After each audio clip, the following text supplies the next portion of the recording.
What's up, YouTube? I'm your host, Dave Wave, and this is the Big Fish Network, home for Miami Dolphin fans worldwide. And this is another episode that's going to be added to the Tua's new playbook series. In that Dolphin series, I posted a video called Shula's Three-Headed Monster. I don't know if y'all checked that out yet, but it's a very interesting video. And in that video, I basically talked about how the genius of Don Shula and how he went about implementing a smash mouth running system using running backs with different weight classes. That's the key. Different weight classes and different skill sets. He had a power back in Zonka who could initiate punishment using his hands, knocking them face masks back, knocking their heads back, using the stiff arm, the forearm, whatever he could. Just like, who I wish was still running the ball. I think he passed away. Rest in power to the boy Marion Barber. I don't know if y'all ever seen him run for the Cowboys. I'm hoping that one day there's a running back that come out in the draft that ran like how he ran. Marion Barber was a barbarian for the Dallas Cowboys when they had Felix Jones. I want a power back like that. So, and that's how Zonka was. Zonka initiated punishment. And you also, you look at how Shula implemented using a versatile back in Jim Kick, who was both a rushing threat and a receiving weapon. And then you had Mercury Morris with all that speed and just shifty ability, who could take it the distance. And he had that juke ability to make defenders miss and break ankles, which is what Merc did. That's why Shula also used him on special teams as well on kick return. So that's something that's what I'm looking for when I'm scouting these players coming out of college. When I'm looking in the draft, I'm looking for the next Mercury Morris. And I like Raheem Mostert. Like I told y'all, he just ain't bouncing and bobbing and weaving like how Merc was and how Barry was, or Reggie Bush. They don't grow on trees. I get it, but let's look. Let's be looking. Chris, tell the scouting department to get on their job, my boy. And I also showed y'all how Nick Saban took a page from Shula's book and implemented a similar approach with the Alabama Crimson Tide when they had Jalen Hurts and Tua Tagovailoa starting, and Mac Jones also. They all three of them benefited from this type of backfield. And Bill Belichick, he also loves three-headed monsters like that. In that same mold, running backs with different weight classes. You see Ramondre Stevenson out there. You see what he's looking like, and they got Damian Harris. I hope they cut him. If they cut Damian Harris, Bill Belichick be getting fed up with players sometimes, and he'll shoot himself in the foot and get rid of some players at times. I hope he cut Damian Harris, because if he does, Chris, call his agent. We need to get him here. But yes, Belichick stole a page from Shula's book, and I covered all of that in that video, and you can find that video on the channel in the Tua's new playbook series. We can consider this part 2 to that, and I call this episode Tua's Three-Headed Monster. Now, in my last episode, like I said, I asked, are we a solar powered team? And what I meant by that, by asking that question, is, are we just a September and October team that can only win in hot weather? When the sun is out, when it's beaming, when we got the home field advantage because of our stadium. I know the sun comes out when it's cold too, but then after a while the clouds get gray, that snow start falling, and y'all seen what happened in the Bills game. And if we're gonna be a type of team that focuses more on passing and speed and excitement, then that means we have to start each season out the gate 5-0. 5-0. That's what Shula did when he had Marino. You look at the seasons, Shula started out fast. You know what I mean? That's why he was close to getting to the playoffs every single year, because he started out fast. It may have been injuries or other things that contributed to us having a few losing streaks, but Shula always started out the gate fast. 1984, when Marino broke all those records, through for 5,000 yards, we started out the gate balling. immediately, expeditiously, you know. And so, you know, that's how Shula navigated us to the ship in the 80s, through the air. And if you're going to do it like that, if that's the type of offense y'all want us to have, you know, where we got a quarterback throwing bombs all the time, it's feast or famine with that. And you have to accept the fact that when it gets cold, you may not be able to play like that. As we seen with Marino, once we started playing Buffalo in the cold, in these playoff games, and in the AFC Championship games, Marino didn't look the same. So 12-4 is the best case scenario, and Shula had us, you know, on a win streak. That's the path if we're gonna have a Marino-style offensive team. Now, if we want to have a Greasy-style team, then we need to form a three-headed monster with Mostert and Wilson. They're going to be free agents, and I think Mike will need to decide on if he wants to re-sign both or maybe just one. I think we'll end up re-signing both with Raheem as the top priority and look for a power back in the draft, which I'll give y'all my list once I scout the talent and watch the tape of the power running backs coming out of the draft. I can tell you already, I already looked at Zach Charbonnet last year because I thought he was coming out from UCLA. Zach Charbonnet is a beast. If you look at his tape, he was a beast for the Bruins.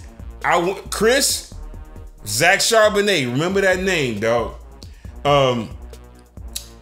And, you know, but if we decide to go ahead and sign just Raheem, I still think we should look for his replacement in the 2024 draft. Because Raheem is getting up there. We need a Raheem clone or someone that could be even shiftier in 2024. So that's what I think we should look for in that draft. But let's assume we sign both. Let's assume we sign Raheem and Jeff. Then we could focus on other needs with our picks in the draft, like the O-line. You know, maybe we could add another guard or a couple of guards, actually. I know a lot of fans always want us to improve that. So maybe we could do that with the first couple of picks. Maybe we could trade a player. I don't want us to trade Mike Gesicki. I got a video talking about why, probably coming up next on a few videos. Y'all got to stay tapped in and stay tuned and subscribe to the channel. I see y'all viewing it, but I don't see y'all subscribing. I need y'all subscribing to the channel. That's what's going to keep me motivated to continue making videos.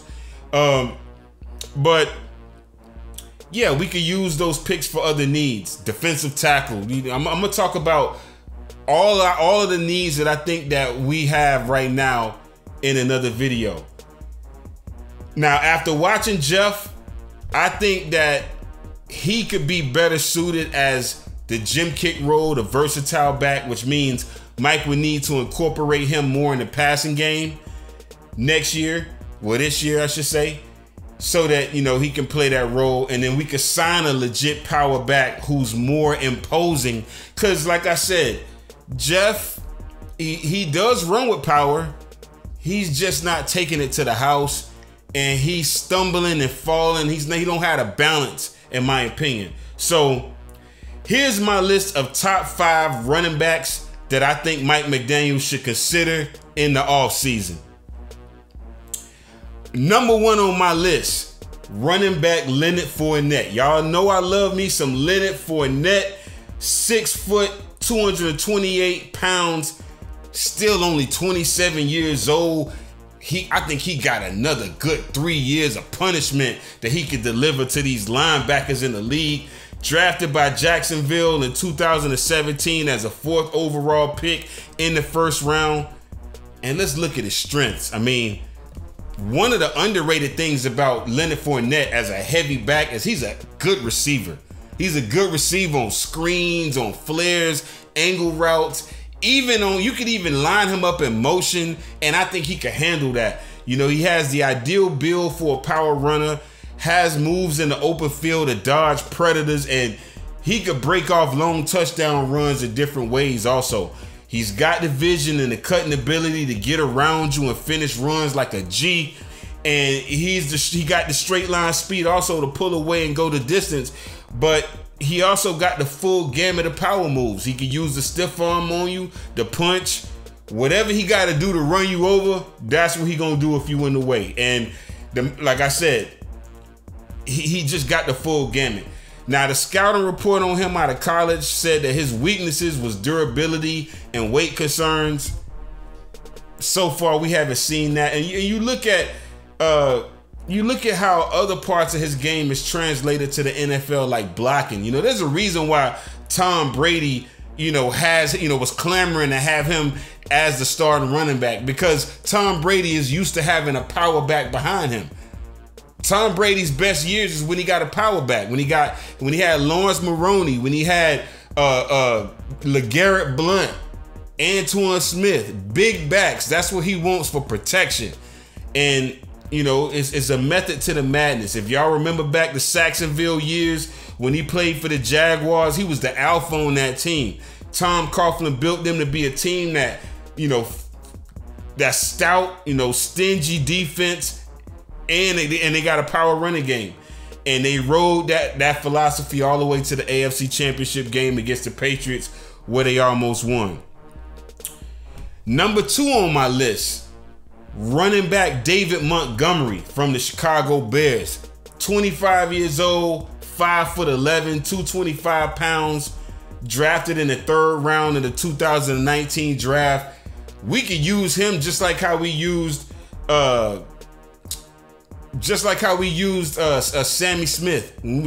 Sammy Smith had fumbleitis, but if you look at how Shula was trying to use him with Mark Higgs, it was a good formula. It's just Sammy didn't pan out. But 225 pounds, one of the safest runners that came out of that draft in 2019. He had desirable combination of size, speed, toughness, and creativity when he runs. And he runs with impressive calm and instincts in the midst of interior mayhem, weaving and battering his way through traffic, and you got to recognize, the way he's able to create yardage with his footwork, his eyes, balance. That's what I'm talking about. And some of his other strengths, he has a compact frame that's built for the rigors of the work, instinctive runner with the ability to stack his moves, one move to the next, maybe jump cut, then, spin off of that. Patient runner, and he can glide with his bigs and set up his blocks as well. The weaknesses that they said with him on the scouting report was he had a heavy workload over the last few seasons. He's carried it 20 plus times in 13 of his last 19 games, and and that was in college. And they also said that he had some tightness in his hips out of college, below average bursts in the open space, but I think he'll be a real good complement to Raheem Mostert and Jeff Wilson if we was to implement him in a three running back rotation. The 3rd running back I had on my list that I think could fit the rotation would be running back Royce Freeman. He's 26 years old, 5'11", 236, a little bit heavier than David Montgomery, but I like that. Drafted by the Broncos in the 2018 draft. The pros with him is in 2018, he played all 16 games except 2. 2019, he played all 16. So he don't really have durability concerns, and that's what I like from a power back. And he became the leading rusher in Oregon history thanks to the talent and the consistency and elite productivity. And at Oregon, he had a high number of carries. And that teams when they scout these running backs, sometimes some of the scouts don't like running backs who've had a lot of carries because they think it's wear and tear. I don't think so. I think the more carries these running backs get, the better they get. The better they get with, because it's repetition. It's repetition of getting hit, knowing how to use leverage. I just think what they're doing is they're just trying to continuously diminish the running back and elevate the quarterback, because they don't want these running backs to get paid. And they know that a dominant running game beats a dominant passing game any day because you control the clock. Some weaknesses that they say that they have about Royce Freeman on the scouting report is they say that he doesn't always play to his size, too willing to eat contact rather than dole it out. and he could be slowed by arm tackles. So that's the only thing I don't like about Royce Freeman. He does got good power, but I don't like running backs who they stop on contact. You know, I got to look at his tape some more to see, how many tackles he's broken. But from what I've seen, it looks like he can break tackles, and doesn't have the jump cuts that you would like, but he's had a lot of touches, and I think he's a grinder, and he does. I think he could be a good fit, another good fit, and I think he's better than a lot of people give him credit for as well. Another running back that I really like, and actually I should have had him number 3. I got him as number 4, and I had him as number 4 because I thought his tape didn't look as good as Royce Freeman until I seen how he played with the Panthers this year, and that is running back D'Onta Foreman. He reminds you of the old Panthers running back. They had Jonathan Stewart. You look at the way he ran this year. He ran like he was trying to get a contract, like he was trying to stay on the Panthers. And I mean, he just ran aggressive. 6 foot, 233 pounds, only 26 years old. He was drafted by the Houston Texans in the 3rd round, and he played for the Texas Longhorns. Former 3-star recruit who had 2,000-yard junior season for the Longhorns, and he got outstanding foot quickness and wiggle for his size, good athleticism, smooth lateral movement, and I like the way he jars linebackers and safeties on impact. He's an impact runner, north and south. Some of the weakness they say about him is that sometimes he opts for finesse over power despite his size. Some of these bigger backs be thinking that they scat backs and be trying to show moves. Dog, you're a big back. You too, like Kalen Ballage was like that. We had Kalen Ballage on the team. Dog, you're not. Stop trying to dance dance before you get to the first level, dog. Like hit the hole like a G. You're a power back. Daniel Thomas had that problem. Remember Daniel Thomas? We held on to him for that long because he's thinking no, this ain't Kansas State. We got a wiggle back. We got Reggie Bush. We need you to be the power back. That's what we needed Daniel Thomas to do. He wasn't that. So that's the only thing I would say. But I ain't worried about what D'Onta Foreman, because like I said, what I seen with the Panthers this year under Steve Wilkes, he ran with that power that would definitely complement Raheem and Jeff. And then I would say my dark horse would be Peyton Barber. I got him at number 5. 5'11", 225 pounds. He's 28 years old. He went undrafted in the 2016 draft. Peyton Barber, he's not a starter, but as a complimentary power back in your rotation, he's good. Like, you look at what he did to us when he played for the Raiders. That game we almost won, I think, with Brissett. He hurt us when late in the game when they gave him the ball. And he's one of those late round backs with a specific skill set, that any NFL team could utilize. He ran the 40 at 4.64 seconds, 20 reps on the bench press. His cone was 4.21 seconds, which was the best among running backs. So he got good cone. His cone numbers was good. That means he got good jump cutting ability, and that's what you see when Peyton Barber runs. Good foot speed, and he uses quick feet to make clean cuts and slip through the cracks in the offensive line.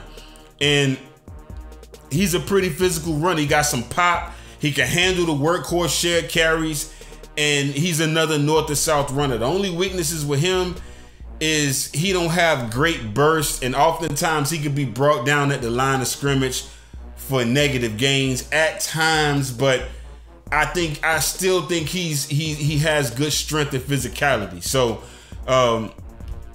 those are my top 5 power running backs that I think we should take a look at. If there's something that y'all think of that come to mind, let me know in the comment section. But that's all I got for this video. We need a three-headed monster. That's what Tua had at Alabama to go along with them speedy receivers. Najee Harris has that power receiving back. Josh Jacobs, and then he also had Daniel Harris. We got to form that again. Saban knew what he was doing. He studied Shula. Mike McDaniel, you could study Shula too and do the same thing. You almost there. We got the wiggle. We got Raheem. We got Jeff. Now we need that power to fill in that question mark. Till next time, signing off.